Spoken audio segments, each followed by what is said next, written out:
제가 다시 찾아온 이곳은 2년 전인 2024년 3월 경매의 신을 자처하며 수많은 수강생들을 모집하여 공동투자의 구렁텅이로 밀어넣었던 한 경매학원의 진짜 실력의 실체를 밝히고자 영상을 제작했던 곳입니다. 그 영상은 시청자 여러분들의 도움으로 인해 구독자 수보다 훨씬 많은 50만이라는 조회수를 기록했지만 그 뒤로 저는 이들 패거리에 고소 협박들에 시달려야 했습니다. 다행스럽게도 진실의 힘은 강력하기 때문에 이들의 실체가 저의 영상뿐 아니라 그 뒤에 추정 60분과 공중파 뉴스에까지 나오게 되면서 이들의 본 모습이 더 많은 이들에게 알려지는 계기가 되기도 했습니다. 2년 전 처참한 공실폭탄으로 남아서 공동투자자들의 마음을 멍들게 했던 군산 나운동의 쇼핑몰 상가, 과연 지금은 어떤 모습인지, 그동안이라도 이 경매학원의 원장과 부원장이 뉘우치고 투자자들을 위해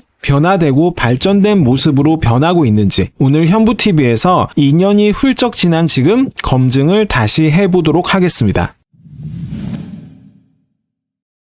이 상가몰은 낙찰 당시만 해도 많은 경매인들의 주목을 받았던 곳입니다. 그 당시 유튜브에서 인기몰이 중이던 경매학원에서 수강생들 수십 명을 모아 공동투자 방식으로 진행됐던 경매 투자 사례 중 하나였기 때문이죠. 당시 그들은 본인들의 유튜브 채널을 통해 74개의 상가에 최대 월 1억 5천만 원의 월세 수익을 내어 매도가 220억이 넘는 금액에 시세 차익을 내겠다고 장담을 하며 수십 명의 수강생들을 유혹하여 여러 경비를 포함하면 100억여 원의 돈을 꼬라박았던 곳입니다. 객관적인 판단력을 가졌던 사람들은 여긴 이미 망한 곳이라며 우려를 나타냈지만 한참 조회수로 주가를 올리던 이 경매학원의 원장은 그런 사람들의 말을 가볍게 무시한 채 남들에겐 기적 같은 일이지만 그런 기적을 만드는 것이 본인들이 하는 업무라는 황당무계한 말을 늘어놓을 뿐이었죠. 저 역시 2년 전 여기를 찾아 입지 분석을 했을 때 도저히 상권을 살리기 힘들다는 판단이 들었습니다. 이미 바로 옆에 버스 정류장을 낀 주민들의 동선이 나오는 메인 스트릿이 존재를 했었고 그 상권조차 공실 상가들이 군데군데 나타나는 등 전형적인 지방 소도시 구도심의 공동화 슬럼화가 진행되고 있는 곳이라고 생각들었습니다. 투자 물건은 메인 상권보다 더 못한 입지에 위치해 있는데 여기를 월세 200만 원을 받는 상가 74개를 만든다고요? 이건 정말 상가와 상권에 대해 아무것도 모르는 생초보 실력의 투자 실력을 가졌거나 아니면 사람들을 현혹시켜 그들의 주머니에서 돈을 나오게끔 유도하는 그런 목적이 있지 않고서는 도저히 이해가 되지 않는 판단이라고 그 당시 생각이 들었습니다. 시청자분들도 잘 아시겠지만 몇 년 전만 해도 경매 시장은 지금보다 훨씬 뜨거웠습니다. 이들 경매학원의 유튜브 영상들은 조회수가 몇백만 회에서 몇십만 회는 기본적으로 찍혔고 이들이 강의를 하는 강의장은 인산인해를 이루며 경매 투자로 돈을 벌어보고자 하는 사람들의 열기로 넘쳐났습니다. 유튜브에는 매일같이 성공 사례들이 올라왔고 몇억 원 벌었습니다. 이렇게 하면 누구나 부자가 됩니다. 이런 자극적인 유혹들이 사람들의 발걸음을 경매학원으로 이끌게 된 거죠. 하지만 이들 경매학원의 진정한 목적은 교육에 있지 않았습니다. 그들은 수백만 원의 비싼 강의료나 멤버십 비용을 받았지만 강의를 들은 사람이 스스로 투자할 수 있는 역량을 키우게끔 하기보다는 본인들이 투자하는 물건에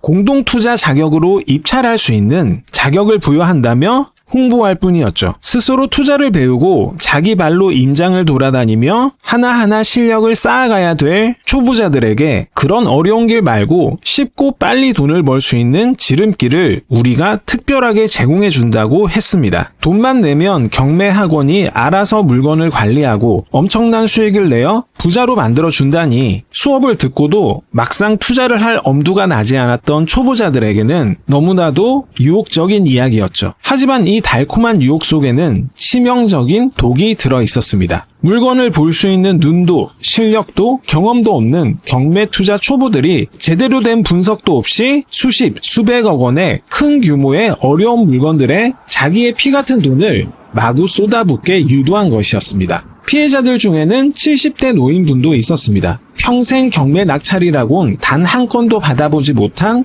가정주부도 있었습니다. 이런 사람들은 어떤 물건인지 얼마에 사는지, 왜 그 물건을 선택했는지, 앞으로 어떻게 운영될 것인지 아무것도 살펴보지 못한 채 선착순 50명이라는 인터넷 공고가 올라오면 묻지마 형식으로 투자 신청을 하고 수천, 수억 원의 돈을 학원 측이 안내해준 계좌로 바로 입금했습니다. 광신도가 따로 없었고 뜨거운 불에 뛰어드는 분화방들이 따로 없었습니다. 그들은 경매학원에서 운영하는 유튜브의 내용처럼 유명한 사람이고 전문가고 경매 고수고 큰 성공을 한 사람이라는 검증도 되지 않은 자화자찬에 이미 세뇌가 되어 투자의 기준이 물건을 분석하는 것이 아니라 누군가를 광적으로 신뢰하는 믿음이 되어버렸던 것입니다. 당시 이 경매학원에서 했던 공동투자의 방식은 법인 명의로 물건을 낙찰받고 그 뒤에 수강생들에게 공동투자 형식으로 돈을 받아 낙찰금과 잔금, 대출이자, 관리비, 용익비 등 일체의 비용을 부담하는 방식이었습니다. 수강생들의 입장에서는 부동산 등기부 등본에 본인의 이름이 올라가지는 않고 오직 경매학원이 만든 법인만이 등기부에 올라가는 형식이었고 낙찰 금액에 더해 관리비나 수수료나 이자 비용 선취까지 하여 훨씬 더 많은 돈을 지불했지만 부동산의 관리와 처분 같은 모든 권리는 하나도 갖지 못한 채 경매학원이 전체적인 권한을 모두 다 갖는 너무나도 불리한 방식의 투자였습니다. 하지만 이제 경매를 막 배우겠다고 학원을 찾은 수강생들 입장에서는 그 당시 본인들을 경매의 신, 경매의 초고수, 경매로 수백억 원의 자산을 이룬 입지전적인 인물들로 포장했던 경매학원의 원장과 부원장을 믿고 따를 수밖에 없는 상태였습니다. 경매학원은 낙찰받음과 동시에 그 물건을 비싸게 받던 싸게 받던 무조건 수수료를 먼저 챙겨갔으며 만약 물건의 가치가 형편이 없어 팔리지 않더라도 몇 년이고 그대로 방치한 채 나몰라라 하고 결국 모든 비용의 부담은 법인에게 돈을 투입한 공동 투자자들, 즉 수강생들의 몫이었기 때문에 학원이 손해를 보는 일은 거의 없는 구조였습니다. 학원 측에는 너무나도 유리한 계약 조건이지만 반대로 말하면 수강생 투자자 입장에서는 이보다 더 나쁠 수 없는 최악의 계약 조건이었던 거죠. 자기의 돈으로 투자한 물건이지만 모든 권한은 돈 한 푼 들이지 않았던 오히려 수수료를 먼저 받아 챙겨간 학원 측이 모두 가지고 있고 지출 내역도 월세 입금 계좌도 보지 못한 채 기약 없이 끌려다니게 되는 것이었습니다. 그렇게 소중한 돈을 투자한 이 상가의 모습을 보십시오. 상가는 결국 사람이 있어야 상권이 살아납니다. 아무리 자기 입으로 경매의 신인이 기적을 만드는 사람이니 떠들어봤자 상가의 가치는 찾아서 소비해주는 사람들의 숫자와 그 사람들의 소비 수준에 따라 객관적으로 결정됩니다. 상가가 70개가 있던 700개가 있던 사람이 오지 않으면 상권은 형성되지 않습니다. 낙찰받은 지 6년이 지났고 제가 영상을 찍은 지도 2년이 지났지만 여전히 이 상가는 살아남지 못한 채 공실폭탄의 처참한 모습으로 남아 있었습니다. 곳곳에 붙어있는 임대 문의 현수막, 70개가 넘는 상가를 가지고 있는 곳이라곤 도저히 생각할 수 없는 텅 비어버린 거리와 전멸 수준인 유동인구, 수많은 사람의 피 같은 돈을 받아 먹은 채 수년째 그냥 손 놓고 있는 경매학원의 무책임함까지. 그들은 분명 이 상가를 낙찰받고 5억 원을 들여 수리를 하고 새로운 임차인을 받을 준비를 마쳤다고 했습니다. 하지만 여기 이 공간은 제가 2년 전에 왔을 때 모습 그대로 쓰레기와 잡동사니가 널브러진 채 방치되어 있습니다. 도대체 이들이 썼다는 5억은 어디로 간 것일까요?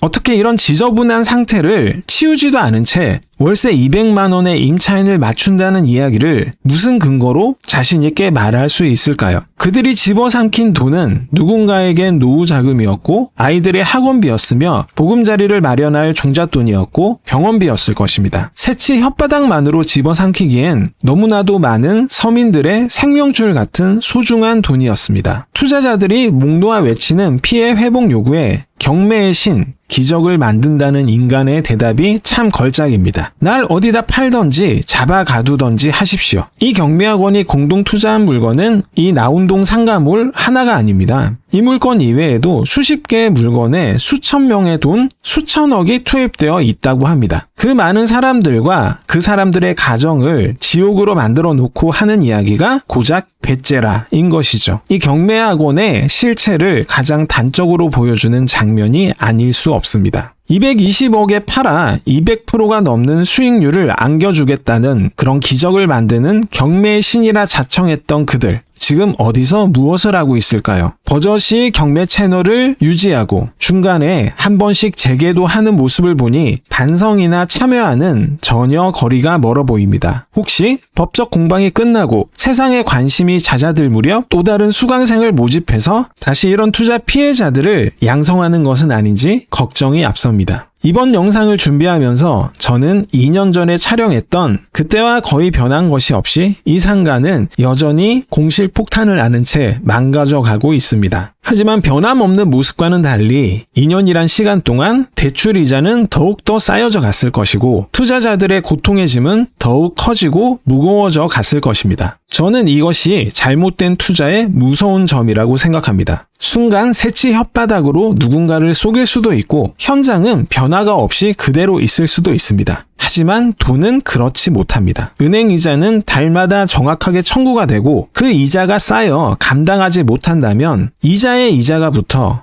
재경매로 나와 부동산의 소유권마저 잃어버리게 되는 게 실제 일어나는 참혹한 현실입니다. 사실 상권 분석의 기초는 크게 어렵지 않습니다. 그 도시에 소비력이 강한 사람들이 모여 사는 곳, 그곳에서 사람들의 주동선이 확보되는 곳, 현실 임차 가능한 월세와 그 월세를 바탕으로 역산하여 매매가를 계산하는 것. 이 정도만 갖추어도 이런 터무니없는 상권에 100억이란 돈을 꼬라박지는 않을 것 같습니다. 이런 기초는 화려하지 않습니다. 무언가의 신일 필요도 기적을 일으킬 필요도 없습니다. 반대로 터무니없는 물건은 화려한 설명이 붙는 경우가 많습니다. 허황되고 과장된 이야기가 붙습니다. 남들은 못하지만 나는 한다. 남들은 못 보지만 나는 본다. 물론 그 말이 진실일 수도 있겠죠. 하지만 대부분의 경우 결과를 보면 사기꾼의 이빨린 소리인 경우가 많습니다. 그 이빨린 소리에 속아 수년 수십 년간 피땀 흘려 모은 돈을 한순간에 털어넣게 되는 거죠. 오늘 제가 다시 이곳을 찾은 이유도 거기에 있습니다. 새치혀의 달콤한 유혹에 빠진 대가가 얼마나 쓰라린지 적나라한 현실을 보여드리고 싶었습니다. 그 혓바닥을 놀리는 자들이 얼마나 무책임한지 다시 한번 느끼게 해드리고 싶었습니다. 2년이라는 시간이 흘렀을 때 실제로 무엇이 달라졌는지 직접 눈으로 확인하는 것이 가장 정확한 답이라고 생각했습니다. 저는 앞으로도 이런 영상들을 계속 만들 생각입니다. 몇 년 전 낙찰받았던 부동산들은 지금 어떻게 변했는지, 한때 많은 사람들이 기대했던 투자는 지금 어떤 모습인지, 화려한 언변이 끝나고 광고와 홍보가 끝난 뒤에 냉혹하게 드러난 현실의 모습들을 계속 기록해 보려고 합니다. 성공했던 사례와 실패했던 사례를 모두 분석해 보고자 합니다. 투자하는 사람들에게 한쪽으로만 치우쳐지지 않는 진짜 공부가 될 수 있기 때문입니다. 혹시 시청자분들도 이곳을 직접 방문해 보셨거나 비슷한 상가 투자나 공동 투자를 경험해 보셨다면 댓글로 여러분의 생각을 남겨주세요. 여러분의 경험은 또 다른 투자자들에게 큰 도움이 될 수 있습니다. 저 역시 앞으로도 현장을 직접 발로 뛰며 시간이 지나도 변하지 않는 부동산의 현실을 계속 기록하겠습니다. 이런 저에게 여러분들의 구독과 좋아요, 알림 설정은 큰 힘이 됩니다. 부탁드립니다.